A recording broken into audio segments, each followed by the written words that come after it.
So how are we going to do this? We're going to start out, and there's my piece of paper, and we're going to make this a very, very, very simple piece of paper. All it has, actually we'll have it sitting on its side, pardon me, has a positive and negative. That's all that's in the paper.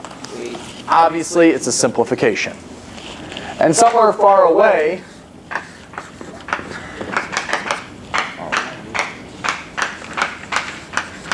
I have negative rod. That's picture number one. Picture number two. Let's see, I have 1, and 1, 2, 3, 4, 5, 6, 7. Now, the rod comes close. When the rod comes close, the paper becomes polarized. So, what side's going to go up? The positive side or the negative side? So we're going to say this is polarized. Oh, by the way, this is neutral. So here we have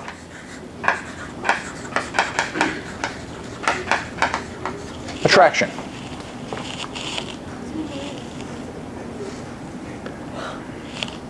When it attracts, what's going to eventually happen?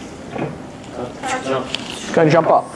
So we have our rod. Actually, hang on.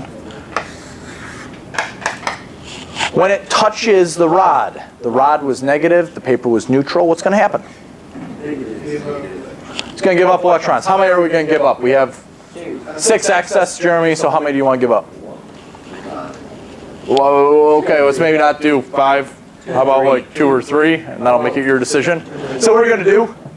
3, because it doesn't give it. If they're the same objects. Here, 3 electrons, or let's say 3 or 4 electrons on this little piece of paper has a lot more impact than 3 or 4 on a huge rod. So let's say maybe only 2 electrons jump over. So now there are 4 on that, and that would leave 5 on the rod.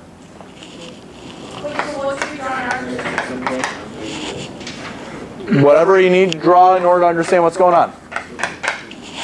So both of them are net negative. By the way, this is charging by contact, if you want to put that in there. This is negative, that's negative, what's going to happen? Awesome, Jeremy. That is going to repel. And last but not least,